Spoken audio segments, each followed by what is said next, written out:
Değerli izləyicilər, videonu bəyənib kanala abunə olun ki, hər kəs son xəbərlərdən anında məlumatlansın.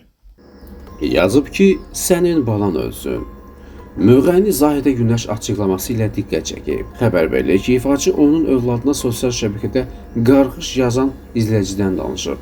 Sənətçi şikayət etdiyini və həmin qadının tapıldığını bildirib. Mənə yazıblar ki, sənin balan ölsün. Bu sözü saxladım, səhərin açılmağını gözlədim. Gedib bir ərizə yazdım.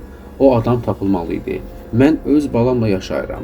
Heç kimin ailəsini dağıtmamışam. Niyə övladıma qarğış edirsən? 3-4 saata zəng elədilər ki, gəlin tapılıb. Gördüm ki, tanımadığım xanımdır. Əri ilə gəliblər. O sözləri mənə yazmamışdan 2 gün öncə həyat yoldaşı mənimlə toyda şəkil çəkdirib. Sən demə, əri fanatımdır. Maşında mahnılarımı dinləyir. Efirdə də görəndə izləyir. Həyat yoldaşı təsadüfən şəkil çəkdirib, arvadı da görüb. Qısqandığından elə yazıb.